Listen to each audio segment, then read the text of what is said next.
You. How are you doing today? Good morning. We're doing good. Thank you very much. Good to be here. Now, let's get started. Let me start before we go into Emefiele's paper. He said quite a lot of things. I don't know if we would analyze everything in the next 20 minutes or so. But let me start with what happened yesterday. You must have seen the dramatic downside to US crude yesterday, trading in the negative. In fact, a lot of people were just sending me links. I was saying yesterday, I'm seeing it, guys. I'm seeing it. So what do you think? And that's for US crude. We've seen what is happening right now. There are also implications even for US oil companies. Some may, if it continues like this, some may go into bankruptcy and all of that. But that's the US. Let's talk about Nigeria. Brent crude, which Bonnie Light is benchmarked against, just before I came into the studio, is trading for $19. What do you think are the macro implications from those oil prices, lower oil prices for the country? Well, I think it is obvious. Crude went into negative for the first time in history. And I think that was due to the fact that countries are still in lockdown. And so the May contract, nobody was ready to accept physical delivery because, when they trade, usually they trade on the futures market. But some of those futures are also deliverable, meaning that somebody has to supply, somebody has to accept. But because countries are still in lockdown, none of them could actually accept. Therefore, traders were looking for whoever would take those things off them, even at a discount. That's why we had that scenario with the WTI West Texas index. However, and also that has implication for Brent, and of course that has implication for Nigeria. Whereas Brent is trading around 19, and Bonnie Light. But Bonnie Light, I saw that there's been a kind of dislink between the Bonnie Light, which is ours, as well as Bonnie Light, the Kwa Ibo, and Co, which are our own contracts. So there's been a bit of dislink between those are contracts and the Brent as well. And I've seen that ours had even crashed to about $10 or $11 in recent times. That said, we should also expect that what has happened to the West Texas index may also happen to the Brent or the Bonnie or the Kwaibo if countries are not coming back to business. So I mean, this is cataclysm for a country like ours. It's what we've always said. Of course, winter is here. That's the truth. The winter is here. We have to find out to cope with it. So invariably, the business of relying on oil, we have been shown in stark relief that it's a very risky business. However, I also believe that oil will certainly rebound because they cut over from non-oil to alternative sources 100%. It's not going to happen overnight this way. It's still going to take a while for that to happen, except the global economy doesn't come back. So that's why I'm in the vanguard of some of those pushing for the need for businesses to return. Because if businesses don't return as a result of coronavirus, I think we just need to find how to manage coronavirus. Perhaps it's going to be with us for a while longer, just like polio has been with us since 1894.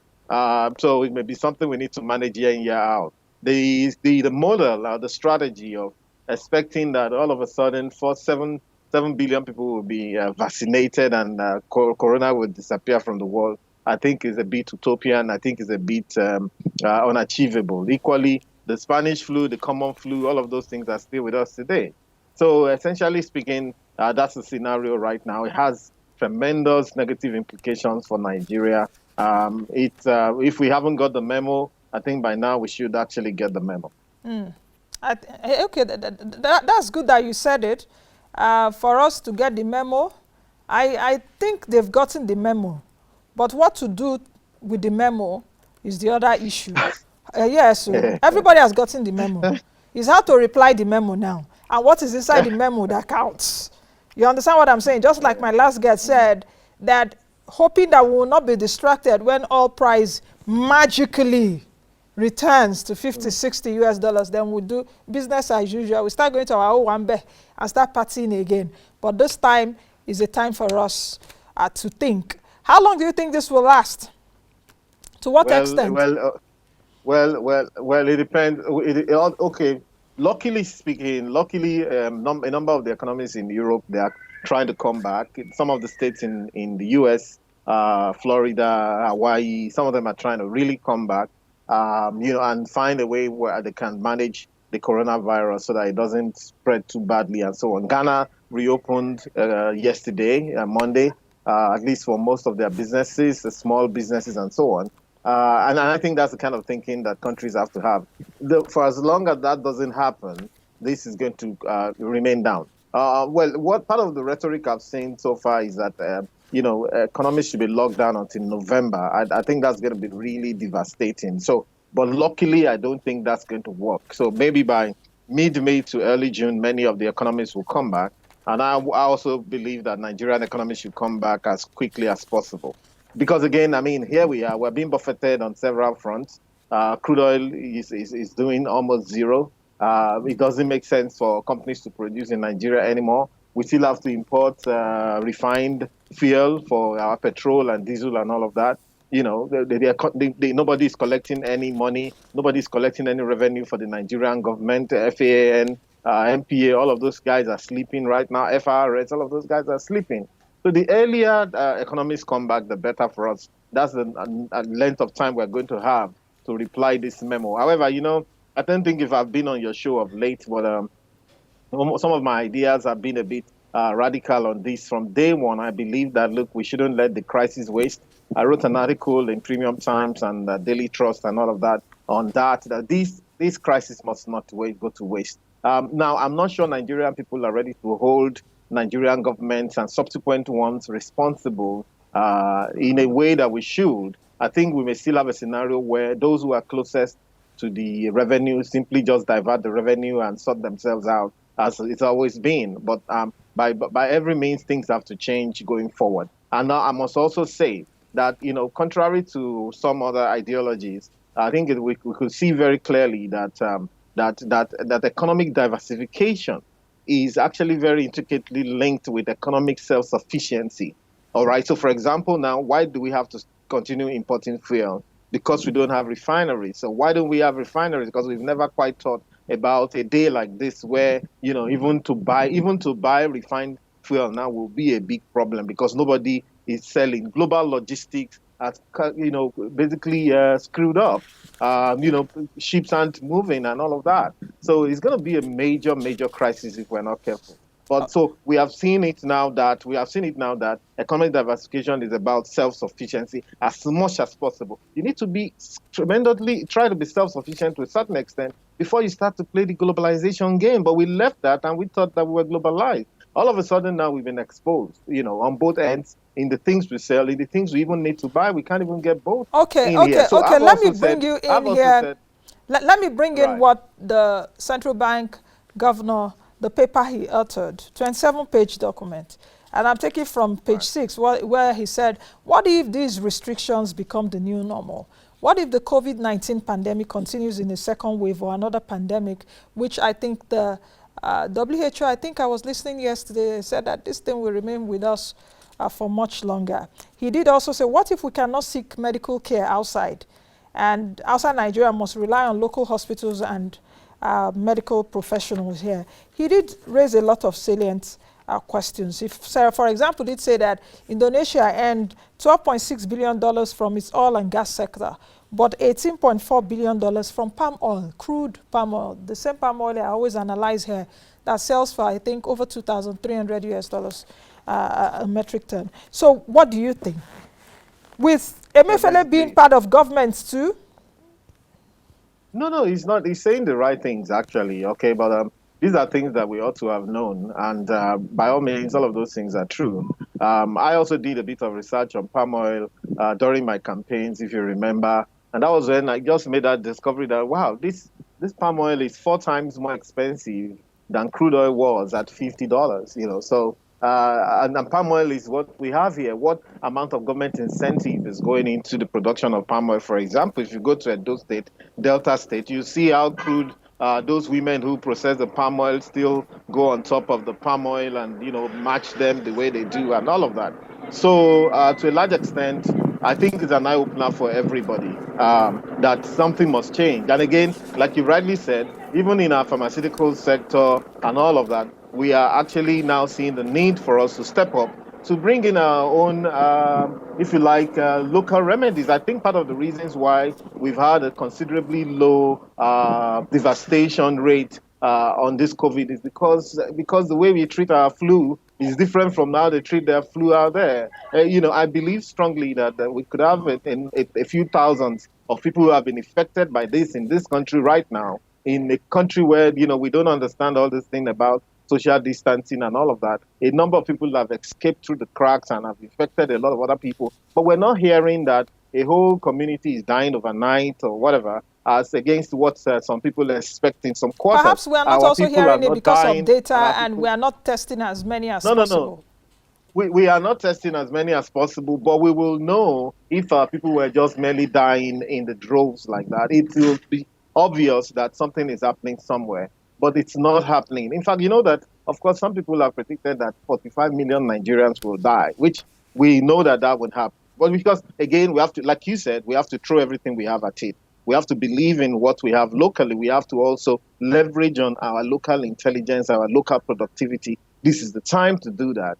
And that's clear. Again, it's the argument between what they call autarky in economics or the reality. Autarky is a scenario where a country wants to depend solely on itself. Nobody's saying we can totally depend on ourselves solely, but it's simple things like not being able to treat our own illnesses, not being able to refine our own crude oil, to get our own petrol, something that the boys in Niger Delta are doing in the backyard and burning down the whole place on a daily basis. They've actually shown us that it is not rocket science to refine our crude. But what have we done? We killed our local refineries. We start to import from abroad. For all of those import, people are getting commissions on them. And at the end of the day, and then we can't even distribute properly. We've had all sorts of funny policies around crude oil and petroleum. So I think we have now hit an inflection point, and something must give going forward.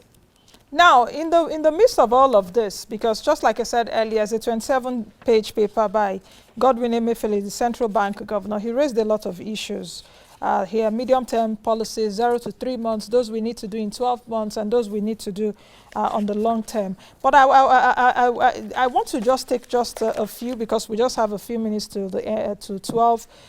You know what the central bank has done, at least in the last few weeks, even before we started seeing this rising number of cases, the creation of 50 billion naira targeted credit facility for affected households and SMEs. A very interesting thing also is, where is it again? The establishment of Infraco PLC, which was part of the deliberations at the consultative roundtable, I think early last month I was there. Quite interesting. You needed to see the private sector titans, the Alicos and co were there.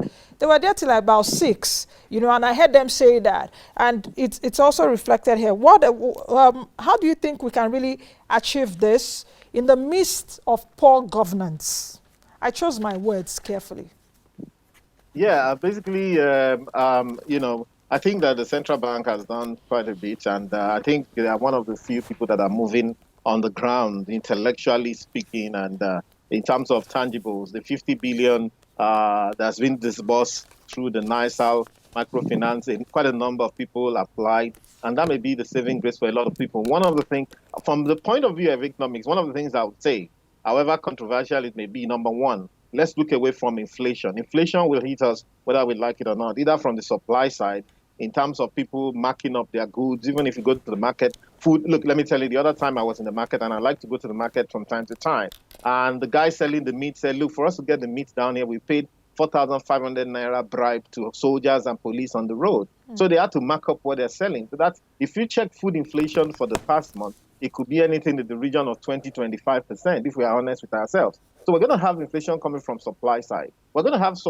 inflation coming from the demand side as a result of some of these monies that are being given out, even the mere cash transfers, all right, that will go into the market trying to buy goods. So forget about inflation. In a wartime, it's not the time you begin to nitpick over inflation and all of that. I know there are people who believe that inflation is the greatest enemy of humanity and all. But for a season like this, you have to put money in your people's pockets. So do you mean they should print money? You have to do the right thing.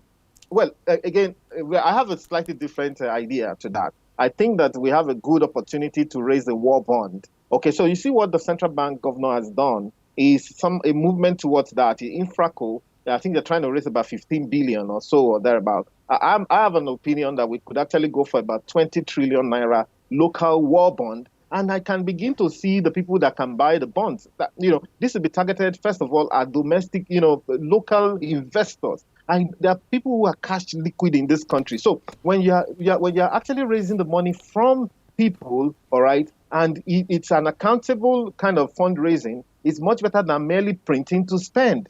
So you are still going to take the money back into the banking sector. It may help the banking sector as people reclassify their investment from maybe fixed deposit or current account and reclassify into government bonds. But this is the time to do something like that. We can raise 20 trillion naira, which is about 65 billion. The last time I checked, about $60 billion dollars is what we should be doing, because we need to be raising money now for funding the 2020, 2021, and even 2022 budgets. All right. And we have to, of course, certainly reclassify a lot of items in that budget. Enough of all of this, what we've always warned about, this whole, pursuing appurtenances of office, we buying jeeps, buying this and all of that, the kind of things that make it into our budget, all of them have to change. But I think we have a unique opportunity to appeal to the patriotism of our people, even our people in diaspora, before we begin to talk about foreign investors. Fundraising so far has always been about going to meet foreign investors, but all of those guys, they have enough fish to fry in their own countries right now. I think we've got a great opportunity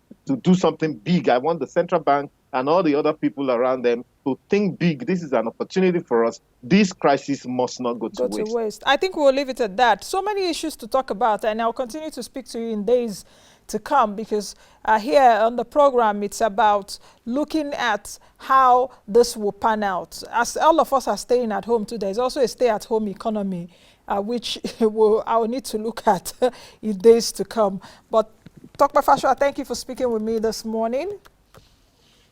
Thank you. You're welcome. Salute you too. All right. I want you to give me some more time the next time. All right. Let's talk a lot about what the future holds for us. Tope, we'll do just that.